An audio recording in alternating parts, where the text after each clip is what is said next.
So just getting on the road, guys, I'll be 100% honest with you, it's about exactly what you'd expect. This one probably doesn't need an intro. So here's my new podcast room. Never done a podcast, but a little eventually. And by the title, you can already tell what the video is going to be about. So there it is.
So I'm not even going to bore you guys with this. I know there's plenty of videos out there to give you all the information you need. But of course, this is the 2021 Rubicon 392. It comes factory, raised 2 inches, 1 inch over the Rubicon with the Fox shocks. Of course, the monotube 2.0. You got the 17-inch beadlock capable wheels with the 33-inch BF Goodrich KM2s. Aside from that, you get all the standard Rubicon features, highline fenders, you get the rock sliders. All the 392s come equipped, pretty much maxed out, steel bumpers, LED light group, color match fenders, color match top. Aside from that, you will get the, on this one, at least I did get the tow group. You will get the quad tip exhaust, dual exhaust on every 392. And then the Dana 44 wide track, heavy duty axles, 373 gear ratio. And then you're also going to get the 2-7-0, I believe, transfer case. Same one out of the Sahara they introduced about a year or two ago. And it's going to be all-time 4-wheel drive, at least part-time 4-wheel drive. Now, some of the options I added to this one that were different from what the standard Rubicon 392, obviously just the satin black grille. Got the off-road camera integrated as well. Just to touch on the inside here, it's pretty much the same as what you would expect in the normal Rubicon. Now, you don't have the red dash here anymore. It is soft touch leather on the top, and then you've got your gold stitching as well. You've got your LCD display that shows you just about everything you need. 8.4-inch Uconnect with nav. Of course, you've got your rear view mirror up here with all of your safety up here for your adaptive cruise control, forward collision warning, mitigation, everything like that. Then you have all your Rubicon buttons down below for Off-Road Plus, which is standard on all the 2021 model Rubicons anyway. Sway bar disconnect, front and rear lockers, disconnects, auxiliary ports, everything you really need and everything you're used to. Really the only thing different that you're going to tell on the inside is it says Rubicon 392. And then you've got your SRT inspired steering wheel here with the paddle shifters as well. Now the paddle shifters on these aren't the greatest. You can see here they're actually just the top portion of what a paddle shifter would be, but for what it is, it's great. It gives you a good feel, and these do feel like they are maybe some type of aluminum instead of just plastic. So good fit and finish in terms of what it is. Now it is a Jeep. You can't expect anything too crazy. Let's be 100% honest. Today I finally got to go through and actually wash it. There's some pitting in the paint. There are a few places, of course, where they've messed up.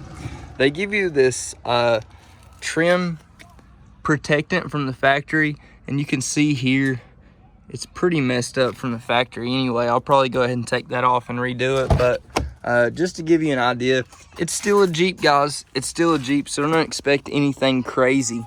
I know a lot of people have came over from, you know, Rover, Mercedes, a lot of these crazy import brands, and they're going to expect the world. You expect a certain level of treatment whenever you spend this kind of money, and Jeeps are great, but you have to know what to expect and have realistic expectations. So as long as you go into it with a mindset like that, everything will be perfectly fine. All right, so getting onto a real road here, guys. I'm gonna be 100% honest with you. It feels exactly the way I expected.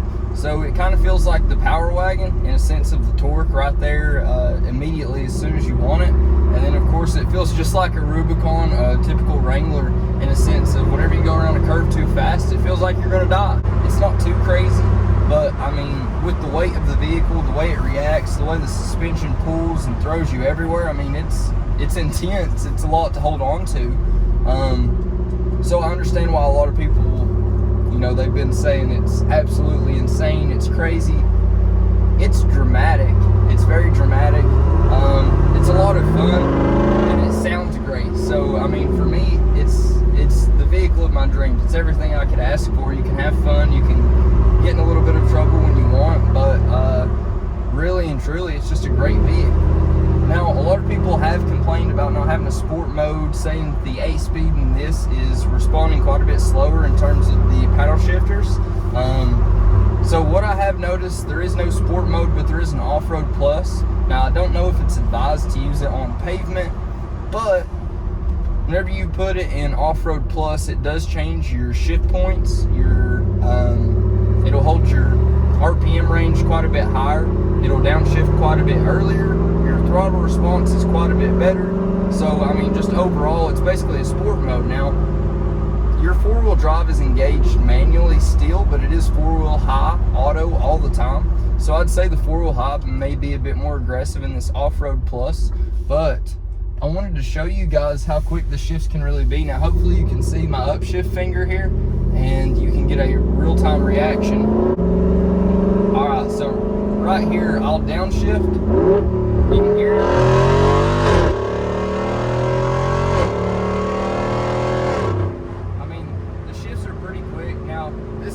Audi R8, this is no Lamborghini, so you can't expect it to be absolutely insane, but it's pretty impressive the way that it is. I feel, for me personally, it's a lot easier to just put it in this mode right here, and you're a lot better off. Now, we know the speed limiter is set at 99, which is crazy because you can do it literally like this.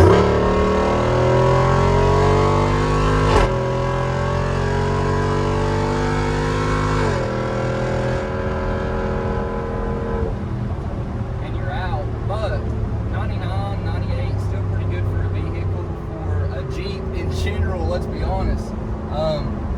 But there's so much more, there's so much left. I mean, if you can get there just like that, surely plenty of people are going to come out with enough tunes to delete the speed limiter here.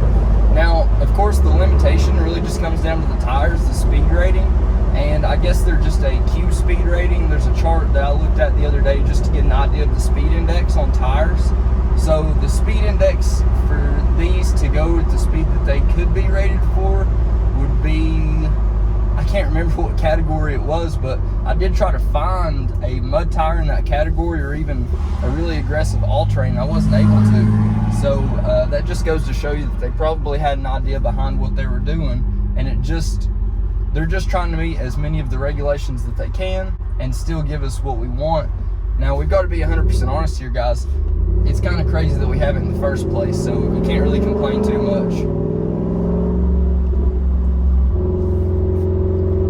So just to give you guys an idea of the speed here, we're going 30 miles an hour. I'm gonna stomp it.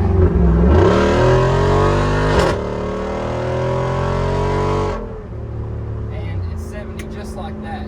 I mean, it's pretty impressive, guys. The way that it delivers the power, it's still a Jeep. I mean, you still feel everything. You still hear everything. The road noise is horrible. The exhaust drone is horrible. The fit and finish is not great. Everything fits in its place and it's finished, but it's no G-Wagon, it's no Mercedes, it's nothing crazy. I don't know why a lot of people have expected some crazy vehicle for paying 80 grand for a Jeep, but it's still a Jeep, but it's got the 6.4. There's amazing features, but a lot of that stuff you can't see, guys, unless you really know what you're talking about, or unless you know what you're looking at. You can't really just look at it and get the respect for the vehicle that you should have. You know, there's a lot of stuff underneath that, in all honesty, unless you just know about vehicles or unless you've done your research, you're just not going to know. So looking at the outside of these Rubicon 392s, and until you see the badging or the trim color, you're not going to really notice it's a 392. Granted, of course, unless you hear it. Now, if you hear it, that's a dead giveaway. As you can see, just looking at the front here, guys, I've already taken apart the 3-piece steel bumper and basically taken off what are the retention end caps for now. It just gives it a little bit more of an aggressive look. Now, this is pretty much just going to be a update for the channel, for the page, to give you guys an idea of what we're going to be doing here soon. So this is just a little update for the journey, for the build that's going to be coming very, very soon, guys. I'm excited to see what's going to happen. Hopefully we can really put some magic on it and show you guys what we can come up with. And I almost forgot. Until next time, guys, take it easy.